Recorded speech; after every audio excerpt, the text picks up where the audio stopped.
Bueno, entonces habíamos visto cómo se hacen métodos. ¿Qué otra cosa tienen las clases que son chéveres? Pues podemos tener también atributos, ¿no? Entonces preguntémonos si puedo tener también un atributo en un enum, y la respuesta es sí, pero tiene un pero. Entonces, ¿dónde inicializo yo los atributos de una clase? En los constructores. Pero yo cuando escribo enums nunca he visto un constructor.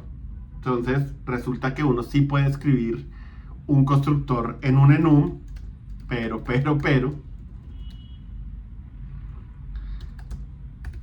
Bueno, y miren que no le escribí un modificador de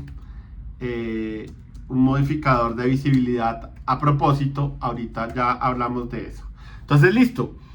Efectivamente, puedo crear constructores dentro de un enum. Eso no tiene nada de raro. Lo único raro es que solo puedo tener un constructor, y ya les digo exactamente por qué. Entonces miren que apenas escribí el constructor, todas las constantes están fallando. Y la razón por la cual están fallando es porque, como yo no llamo el constructor de un enum directamente, le tengo que decir a el ambiente de ejecución cuál es el parámetro que quiero pasarle a el enum cuando le esté creando. Y eso tiene una sintaxis bastante extraña, que es usar los nombres de las constantes como si fueran constructores. Y esto solo funciona obviamente en enums. No se puede hacer con ningún otro tipo de valor, y solo con enums que tienen atributos. Si yo no tuviera atributos, pues esto no sería realmente necesario. Sí, y esto literalmente es como eso, como que sepa cuál es el valor del atributo del parámetro cuando el ambiente de ejecución llame a el constructor por mí.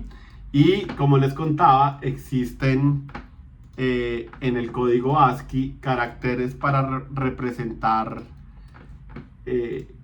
los palos de unas cartas. Entonces se ve bastante bien utilizarlo, ¿sí? Entonces, rebobinemos hasta aquí un poco. ¿Puedo tener atributos? Sí, puedo tener atributos. Necesito tener un constructor para poderle dar esos valores a esos atributos. Y solo puedo tener un constructor, y así yo no lo indique, ese constructor es privado, ¿sí? Nadie va a poder llamar a ese constructor, porque la idea de un enum es que yo utilice las constantes. De nuevo, ¿no? Queremos evitar errores. Entonces yo no le puedo permitir a la gente construir enums. Yo le digo simplemente que utilicen mis constantes. Entonces hasta ahí todo cool. Entonces, si yo escribo private, eso está bien.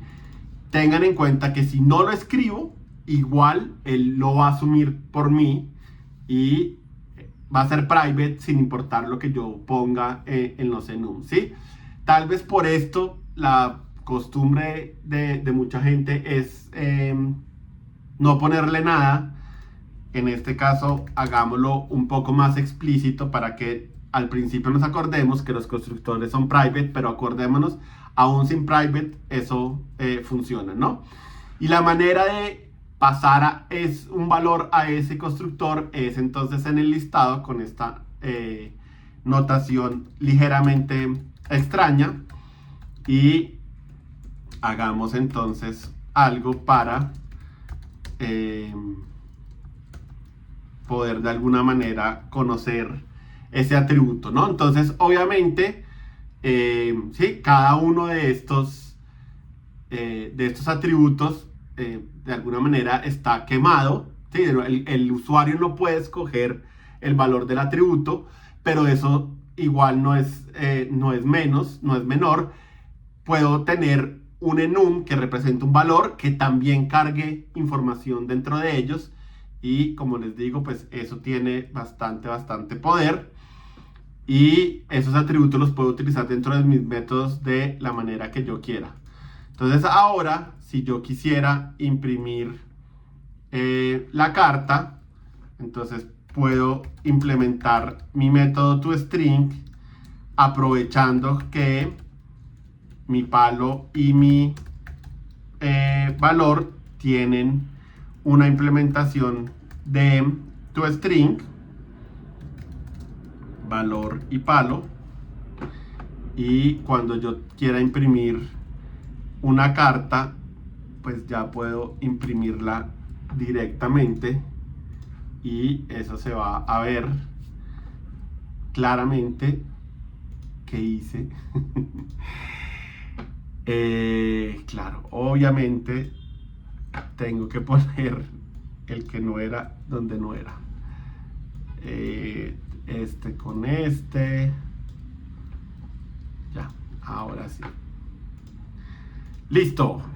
Haz de corazones, ¿no? Entonces, enums son como cualquier otra clase en el sentido de atributos, de métodos, podría tener fábricas estáticas, podría tener un montón de cosas.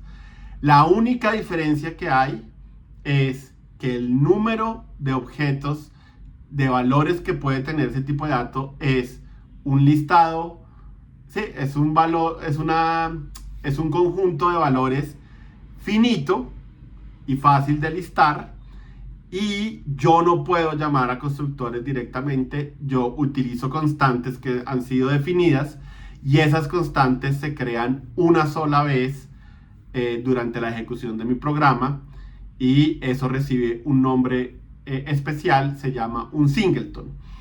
Y los singleton es algo que tiene un mal nombre en programación y vengo a decirles que como muchas cosas en programación, el problema no son los singleton, el problema es la gente que utiliza mal los singleton. Entonces sepan, un enum es un singleton y de nuevo eso está bien, ¿sí? Es bueno que haya una sola variable que represente los corazones, es una sola variable que represente los tréboles porque de alguna manera son constantes. No necesito tener espacio en memoria para representar diferentes corazones porque al final de cuentas todos son iguales, ¿no? Representan el concepto del palo de corazones. Entonces eso es lo que hace un enum especial de alguna manera y como les digo, pues nos acabamos de dar cuenta que tienen pocas limitantes y las pocas limitantes que tienen realmente son una ventaja. Entonces, bueno, todavía nos quedan un poquito más de cosas que hablar con enums, pero ya solo con esto desbloquea un montón de cosas chéveres que uno puede hacer en programación, como por ejemplo crear tipos de datos carta con la imposibilidad de crear cartas que no existen, ¿no? Tal vez para ver un poco lo que yo les decía de values, vale la pena hagamos un pequeño ejercicio de generar todas las cartas, palo, aquí palo.values,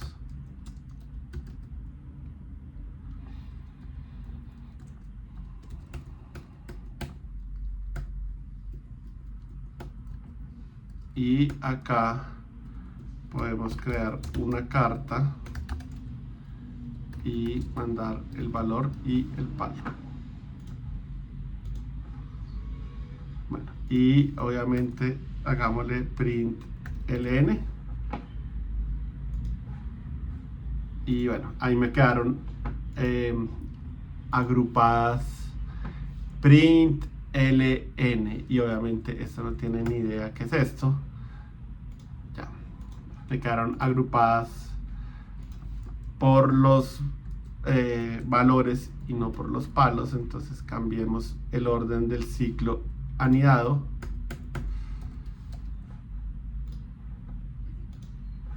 y efectivamente ahora sí. ¿Listo? Entonces, si ven, tengo una manera muy clara de representar cartas sin cometer errores. Es imposible crear una carta que no sea válida, pero también tengo una manera fácil de interactuar con todos los métodos. Antes les había dicho que los enums no tenían más métodos y creo que ahorita se dieron cuenta que sí. Hay otro método que se llama valueOf, que en teoría si yo le paso como no me acuerdo si es el nombre de la constante, crea que es el nombre de la constante, él me regresa el enum, pero eso obviamente desvirtúa lo bonito de los enums, entonces no lo mencioné por eso, porque realmente no es tan útil. Entonces, bueno, pero lo que les mencioné son los ejercicios, los métodos que son como más utilizados. Y como les digo, esto desbloquea un montón de cosas súper chéveres en programación. Entonces, ténganlos en cuenta a la hora de hacer sus diseños. Y vamos a ver un poquito de otras cosas que se pueden hacer con enums.